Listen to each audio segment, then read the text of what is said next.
प्रार्थना के दौरान ये 3 शब्द मत बोलना, वरना आत्मिक नुकसान निश्चित है। यही वो लाइन है जिसने लाखों लोगों को चौंका दिया और आज तुम्हें भी चौंकाने वाली है, क्योंकि आज की कहानी एक ऐसे आत्मिक रहस्य को खोलने वाली है जो सदियों से लोगों की जिंदगी में अनजाने में नुकसान करता आया है। ये बात न किसी चर्च ने तुम्हें बताई, न किसी थियोलॉजी स्कूल ने, और न ही किसी ने तुम्हें यह सिखाया कि वन प्रार्थना में क्या बोलना चाहिए और क्या कभी नहीं बोलना चाहिए। लेकिन बाइबल स्पष्ट है, पर कई बार लोग अपनी आदत, डर या गलत समझ के कारण प्रार्थना में ऐसे शब्द बोल देते हैं जो उन्हें ईश्वर से दूर रख ले जाते हैं, और वे सोचते रहते हैं कि उनकी प्रार्थना क्यों नहीं सुनी जा रही। आज की कहानी इसी रहस्य के बारे में है, और यह कहानी सिर्फ सुनने के लिए नहीं बनी, बल्कि महसूस करने के लिए बनी है। वो सुबह बाकी दिनों की तरह थी, शांत ठंडी हवा और पेड़ों के बीच से आती हल्की सी रोशनी। लेकिन उस दिन सैमुअल के दिल में एक अजीब बेचैनी थी। वह रोज की तरह अपनी बाइबल लेकर प्रार्थना की जगह पर बैठा, एक पुरानी लकड़ी की बेंच जिसके पास एक सूखा सा ओक का पेड़ था। यहीं वो रोज प्रभु से बातें करता था, यहीं उसे अपने जीवन का सबसे गहरा शांति मिलती थी। पर उस दिन कुछ अलग था। जिस तरह से उसके हाथ कांप रहे थे, जिस तरह से उसका दिल तेज धड़क रहा था, और जिस तरह से उसके मन में सवालों का तूफान उठा था, सैमुअल समझ गया कि आज भगवान उससे कुछ कहने वाले हैं, कुछ ऐसा जो उसकी जिंदगी की दिशा बदल देगा। उसने धीरे से आंखें बंद की और कहा, प्रभु मैं यहां हूं, मुझसे बोलिए। और तभी एक नरम सी आवाज जो हवा से भी धीमी थी उसके दिल के भीतर गूंजी, सैमुअल तुम प्रार्थना करते हो, पर आज एक बात जानो, 3 शब्द ऐसे हैं जिन्हें बोलते ही तुम्हारी प्रार्थना कमजोर हो जाती है। इन शब्दों से सावधान रहना। सैमुअल ने आंखें खोल दी। वह चौंक गया। उसने अपने जीवन में कभी ऐसे शब्दों के बारे में नहीं सुना था। उसने सोचा, क्या सच में ऐसा हो सकता है? क्या इतने सालों से मैं गलत तरीके से प्रार्थना कर रहा था? वह घबराया नहीं, लेकिन उसकी आत्मा में एक कंपन सा हुआ, क्योंकि वह महसूस कर रहा था कि जो बात उसे बताने वाली है वह किसी साधारण इंसान की चेतावनी नहीं थी, बल्कि स्वयं परमेश्वर की आत्मा की चेतावनी थी। उसका मन याद करने लगा, कितनी बार उसकी प्रार्थनाएं अधूरी रह जाती थीं, कितनी बार उसने रोते हुए कहा था, भगवान आप मेरी सुनते क्यों नहीं? कितनी बार उसने महसूस किया था कि वह बोल रहा है, लेकिन उसकी आवाज ईश्वर तक पहुंच ही नहीं रही, और अब वो कारण सामने आने वाला था। बाइबल कहती है, मेरी प्रजा ज्ञान के अभाव में नष्ट हो जाती है। होशे 4:6। सैमुअल भी वही कर रहा था, अनजाने में अपनी ही प्रार्थना को कमजोर कर रहा था। वह नहीं जानता था कि वो 3 शब्द कौन से हैं, लेकिन वह महसूस कर रहा था कि जो भी हो, आज उसे एक सच्चाई मिलने वाली है जो उसके जीवन की दिशा बदल देगी। उसने गहरी सांस ली, फिर वह शांत हो गया और बोला, प्रभु मुझे सिखाइए, मैं सुनने को तैयार हूं। पर तभी अचानक पास के जंगल से एक आवाज आई, जैसे कोई पेड़ों को चीरता हुआ तेज कदमों से दौड़ रहा हो। सैमुअल चौकन्ना हो गया। उसका दिल जोर से धड़कने लगा। उसने ऊपर आसमान की तरफ देखा। बादल तेजी से घूमने लगे थे। हवा अचानक तेज चलने लगी। कुछ ऐसा लग रहा था जैसे आत्मिक दुनिया में कोई बड़ा हलचल होने वाला है। और फिर एक प्रकाश उसके ठीक सामने आ खड़ा हुआ। वह कोई मनुष्य नहीं था, कोई साधारण दूत नहीं था। वह एक दैवीय उपस्थिति थी, शांत लेकिन इतनी तेज कि उसके पास खड़े होना भी मुश्किल लगे। सैमुअल का शरीर कांप उठा। उसने धीरे से पूछा, तुम कौन हो? और उस उपस्थिति ने कहा, मैं तुम्हें वह सच्चाई बताने आया हूं जो लोग प्रार्थना में अनजाने में बोल देते हैं और जो उन्हें परमेश्वर की इच्छा से दूर कर देती है। सैमुअल की आंखें चौड़ी हो गईं। उसका पूरा शरीर गर्म हो गया। वह जानता था जो बात वह सुनने वाला है वह सिर्फ उसके लिए नहीं, बल्कि लाखों लोगों के लिए है। और फिर वह दैवीय आवाज बोली, पहला शब्द वह है जिसे लोग डर से बोलते हैं, दूसरा शब्द वह है जिसे लोग शक में बोलते हैं, और तीसरा शब्द वह है जो परमेश्वर की शक्ति को कम कर देता है। सैमुअल ने पूछा, ये 3 शब्द कौन से हैं? और तभी वह दैवीय प्रकाश थोड़ा सा पीछे हटा, जैसे कि उसे कुछ बड़ा प्रकट करना हो, और आवाज ने कहा, पहला शब्द है। लेकिन तभी एक जोरदार गड़गड़ाहट हुई, धरती हिल गई और प्रकाश अचानक गायब हो गया। सैमुअल घबरा गया। वह चिल्लाया, रुको, मुझे बता दो। लेकिन जंगल में फिर शांति छा गई। अब सैमुअल अकेला था और उसके सामने एक सवाल, वो 3 शब्द आखिर हैं कौन से? और तभी बाइबल का एक पद उसके मन में तेजी से चमका, जैसे परमेश्वर खुद उसे संकेत दे रहे हों। उसने अपनी बाइबल उठाई, पन्ने पलटे और पढ़ना शुरू किया।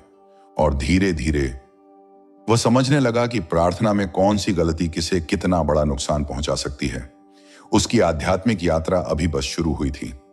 सैमुअल अब जंगल की उस सूखी पगडंडी के बीच खड़ा था।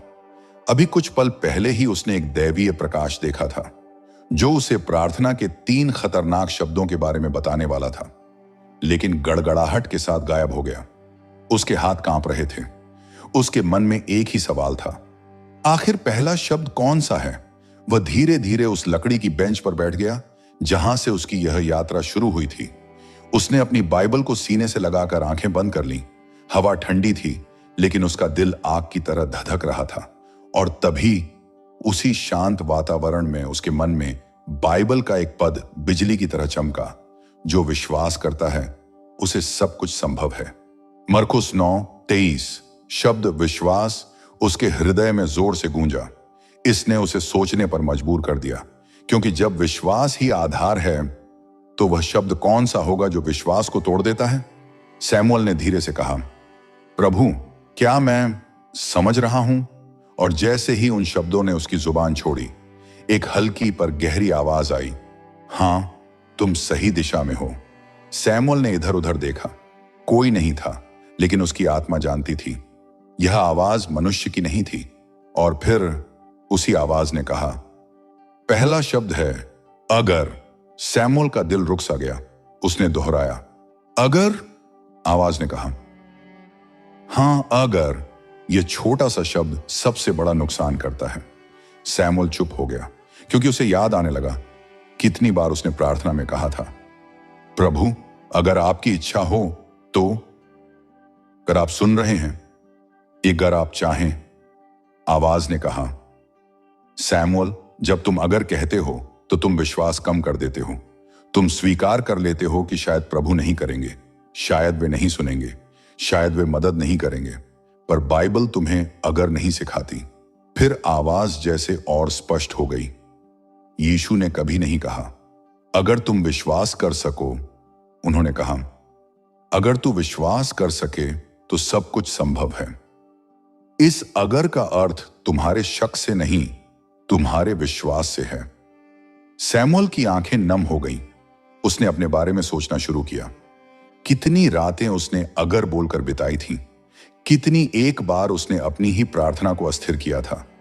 कितनी बार उसने सोचा था कि वह नम्रता दिखा रहा है, जबकि वह शकपण दिखा रहा था।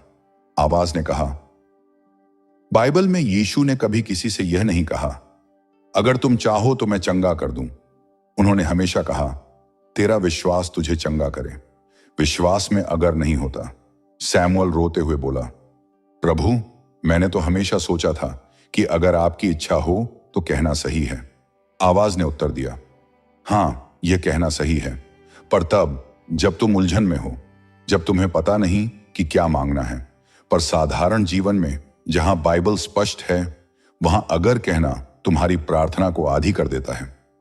अगर तुम्हारी प्रार्थना में शक पैदा करता है, और जहां शक है वहां विश्वास नहीं, और जहां विश्वास नहीं वहां शक्ति नहीं। सैमुअल ने सिर झुका लिया। उसके भीतर एक दर्द उठा। उसने धीरे से कहा, प्रभु, मैं तो वर्षों से यही गलती अगर बोलना डगमगाने जैसा है, और यही कारण था कि उसकी प्रार्थना अक्सर अधूरी रह जाती थी। उसने गहरी सांस ली। उसके अंदर एक नई आग जलने लगी। उसे एहसास हुआ कि वह बदल रहा है, अंदर से, आत्मा से, विश्वास से। और जैसे ही वह उठने लगा, उसी आवाज ने फिर कहा, सैमुअल, पहला शब्द तो तुम जान गए, पर अभी 2 और शब्द बाकी हैं जो और भी खतरनाक हैं। सैमुअल ने पूछा, और वे कौन से हैं प्रभु? आवाज ने धीमे से कहा, दूसरा शब्द तुम्हारी आध्यात्मिक शक्ति को जकड़ देता है। यह शब्द सबसे ज्यादा लोग रोज इस्तेमाल करते हैं, बिना जाने कि वे खुद अपनी प्रार्थना तोड़ रहे हैं। 2 सैमुअल की सांसें तेज हो गईं। उसने जंगल की ओर देखा। कहीं दूर से फिर वह दिव्य प्रकाश चमक रहा था और अब उसकी यात्रा अगले रहस्य की ओर बढ़ रही थी। जंगल में शाम का समय हो चुका था। पेड़ों की परछाइयां लंबी हो रही थीं। सूरज डूबने लगा था, पर सैमुअल के मन में एक नई रोशनी लगी थी। वह अगर शब्द समझ चुका था। अब उसका मन हल्का था, पर उसके भीतर एक डर भी था, क्योंकि आवाज ने कहा था कि दूसरा शब्द उससे भी अधिक खतरनाक है। सैमुअल वापस बेंच पर नहीं गया। इस बार वह सामने के खुले मैदान की ओर चल पड़ा, जहां हवा साफ थी और जहां उसे लगा कि शायद वहां उसे अगली बात सुनाई दे। उसका हर कदम किसी परीक्षा की तरह लग रहा था, क्योंकि वह महसूस कर रहा था कि यह शब्द उसके आत्मिक जीवन का सबसे गहरा सच होगा। कुछ देर चलने के बाद वह रुका। उसने आसमान की ओर देखा। बादल धीरे धीरे गहरे होने लगे थे। हवा में हल्की ठंडक थी, पर यह ठंडक डर की नहीं थी। यह किसी प्रकट होने वाले रहस्य की थी। सैमुअल ने आंखें बंद की और कहा, प्रभु, मैं तैयार हूं, मुझे दूसरा शब्द बताइए। और फिर अचानक उसके चारों तरफ हवा घूमने लगी। पत्ते एक गोल घेरे में उड़ने लगे और उसी घेरे के बीच एक कोमल लेकिन शक्तिशाली आवाज फिर सुनाई दी। सैमुअल, दूसरा शब्द है कोशिश। सैमुअल का चेहरा बदल गया। वह चौंक कर बोला, कोशिश? लेकिन प्रभु, कोशिश तो अच्छी चीज है। हम कहते हैं वर्ण, प्रभु मैं कोशिश करूंगा, इसमें गलत क्या है? आवाज गंभीर हो गई। सही बात यह है कि कोशिश शब्द तुम्हें शक्ति नहीं देता, यह तुम्हें शक में रखता है। सैमुअल कुछ समझा नहीं। आवाज ने समझाना शुरू किया। सैमुअल, कोशिश का अर्थ है तुम्हें भरोसा नहीं है कि तुम कर पाओगे। तुम कह रहे हो, मैं शायद कर लूं, शायद ना कर पाऊं। यह शब्द तुम्हें आधे रास्ते पर रोक देता है। फिर आवाज गूंजी। बाइबल में कहीं भी ईश्वर ने अपने बच्चों को नहीं कहा, कोशिश करो। उन्होंने हमेशा कहा, करो, क्योंकि विश्वास कोशिश नहीं जानता, विश्वास सिर्फ करना जानता है। सैमुअल के शरीर में एक सिहरन दौड़ गई। उसे हजारों बातें याद आने लगी। जब उसने कहा था, मैं पाप से दूर रहने की कोशिश करूंगा, मैं क्षमा करने की कोशिश करूंगा, मैं प्रार्थना करने की कोशिश करूंगा, मैं विश्वास बनाए रखने की कोशिश करूंगा। आवाज ने कहा, सैमुअल, कोशिश तुम्हें 2 दुनियाओं में लटका देती है। न तुम पूरी तरह विश्वास में होते हो और न ही पूरी तरह समर्पण में। फिर बाइबल का एक पद उसके सामने जीवित हो उठा। हां तुम्हारा हां हो और न ही तुम्हारा नहीं। मत्ती 5:27 आवाज कह रही थी। यीशु ने मैं कोशिश करूंगा वाली कोई बात नहीं कही। उन्होंने सिर्फ कहा, हो जा, और सब कुछ हो गया। सैमुअल की आंखें भर आईं। वह घुटनों पर गिर गया। प्रभु, मैं हमेशा सोचता था कि कोशिश करना मेरा समर्पण है, पर मैं नहीं जानता था कि यह मेरे विश्वास की कमजोरी है। आवाज नरम हो गई। हां सैमुअल, क्योंकि कोशिश तुम पर केंद्रित होती है, तुम्हारी ताकत, तुम्हारे प्रयास, तुम्हारी क्षमता पर विश्वास परमेश्वर की क्षमता पर। सैमुअल ने जमीन को छुआ। उसे लगा जैसे धरती उसके भीतर कुछ भर रही है, शक्ति, दृढ़ता, निश्चय। आवाज ने फिर कहा, स्मरण रखो, जब तुम कहो मैं कोशिश करूंगा तो तुम संदेह का दरवाजा खोल देते हो, पर जब तुम कहो मैं करूंगा तो तुम विश्वास का दरवाजा खोलते हो। सैमुअल के सामने अपने जीवन के बहुत से दृश्य घूमने लगे। वे अवसर जब वह कोशिश कर रहा था और इसलिए असफल रहा, क्योंकि उसके भीतर परमेश्वर का निश्चय नहीं था। आवाज ने अंतिम बात कही, आज के बाद तुम कोशिश मत कहना। यह शब्द तुम्हारी प्रार्थना की शक्ति को बांध देता है। तुम परमेश्वर के बच्चे हो, तुम करोगे, क्योंकि वह तुम्हें सामर्थ्य देता है। फिर हवा थम गई, पत्ते नीचे गिर गए और आवाज धीरे धीरे शांत हो गई। सैमुअल अकेला खड़ा था, लेकिन उसका अकेलापन बदल चुका था। अब वह समझ चुका था कि वह कौन से शब्द थे जो उसे सालों से पीछे रोक रहे थे। वह पहला शब्द जान चुका था। अगर शक लाने वाला, वह दूसरा शब्द जान चुका था, कोशिश, आधा अधूरा, ना कि हो सकता है। जब यीशु ने बीमारों को चंगा किया, किसी ने उनसे नहीं कहा, हो सकता है आप मुझे चंगा करें। उन्होंने कहा, प्रभु मुझे चंगा कर दीजिए। और यीशु ने कहा, हो जा। सैमुअल अंदर तक हिल गया। उसने महसूस किया कि उसकी सारी कमजोरी का कारण यही था। वह सालों से कह रहा था, भगवान, हो सकता है आप मेरी मदद करें। और इस एक शब्द ने उसकी आध्यात्मिक शक्ति को निचोड़ दिया था। आवाज और गहरी हो गई, सैमुअल, हो सकता है तुम्हें विश्वास से प्रेम नहीं, शक से जोड़ता है। और जहां शक है वहां परमेश्वर का चमत्कार रुक जाता है। बाइबल का एक पद उसके मन में गूंज उठा, विश्वास बिना परमेश्वर को प्रसन्न करना असंभव है। इब्रानियों 11:6। सैमुअल घुटनों पर बैठ गया। उसने सिर जमीन से लगा लिया और रोते हुए बोला, प्रभु, मैंने तो अनजाने में आपको रोक दिया। मैंने ही अपनी आस्था कम कर दी। आवाज कोमल हो गई, नहीं सैमुअल, तुम्हें ज्ञान नहीं था, और अब जब तुम्हें सत्य पता चल गया है, तुम्हारी प्रार्थना पहले से 100 गुना शक्तिशाली होगी। फिर हवा रुक गई, आवाज शांत हो गई, और रात का अंधेरा अचानक बहुत हल्का लगने लगा, जैसे उसमें भी प्रकाश छिपा हो। सैमुअल उठ गया। उसके आंखों में चमक थी, दिल में नई शक्ति थी, और उसके आत्मा में विश्वास की ज्वाला जल उठी थी। अब वह तीनों शब्द जान चुका था। अगर शक का बीज कोशिश, आधा अधूरा विश्वास हो सकता है, प्रार्थना को रोकने वाली दीवार। उसने आसमान की ओर देखा और पहली बार उसने महसूस किया कि वह सचमुच बदल गया है। लेकिन उसकी यात्रा अभी खत्म नहीं थी। अभी एक बड़ा खुलासा बाकी था। कहानी का वह मोड़ जहां उसे पता चलता है कि यह चेतावनी सिर्फ उसके लिए नहीं, बल्कि पूरी दुनिया के लिए है। रात अब धीमे धीमे समाप्त होने लगी थी। पूर्व की तरफ आसमान हल्का नीला होने लगा, लेकिन सैमुअल के अंदर की रोशनी सूरज से भी तेज थी, क्योंकि अब वह तीनों खतरनाक शब्दों को जान चुका था। उसके भीतर एक नई ताकत थी, एक नई स्पष्टता, एक नया आत्मिक साहस। वह जंगल की पगडंडी से निकलकर उस पुराने ओक के पेड़ की ओर चल पड़ा, वही जगह जहां सुबह उसने पहली बार आवाज सुनी थी। जब वह वहां पहुंचा तो उसे एहसास हुआ कि वह अब वो व्यक्ति नहीं रहा जो कल तक था। उसके भीतर कुछ बदल गया था, कुछ गहराई से, कुछ स्थायी रूप से। वह बैठा, उसने आसमान की ओर देखा और कहा, प्रभु, मैं अब इन शब्दों को जान चुका हूं, पर एक बात अभी भी समझ नहीं आई। ये चेतावनी सिर्फ मुझे ही क्यों दी गई? क्यों मैं? कुछ क्षण शांति रही, लेकिन वह शांति ऐसी थी जैसे कोई अदृश्य उपस्थिति उसकी प्रार्थना सुन रही हो। और फिर हवा में एक बार फिर वह दिव्य आवाज गूंजी, सैमुअल, तुम अकेले के लिए नहीं चुने गए, तुम्हें इसीलिए सिखाया गया क्योंकि तुम्हें बहुतों के लिए आवाज बनना है। सैमुअल का दिल धड़क उठा। आवाज आगे बोली, दुनिया में लाखों लोग प्रार्थना करते हैं, लेकिन एक गलती के कारण उनकी प्रार्थनाओं में शक्ति नहीं आती। वे निराश होते हैं, वे टूटते हैं, वे सोचते हैं, परमेश्वर सुनते क्यों नहीं? पर समस्या सुनने में नहीं, बोलने में है।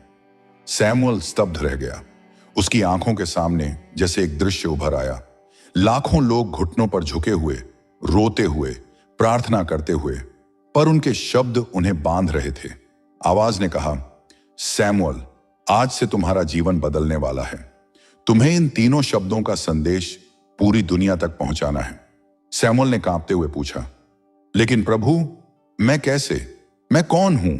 मैं तो साधारण इंसान हूं। आवाज कोमल हुई, परमेश्वर साधारण लोगों को चुनते हैं, क्योंकि साधारण लोग ही असाधारण कार्य करते हैं जब उनमें विश्वास होता है।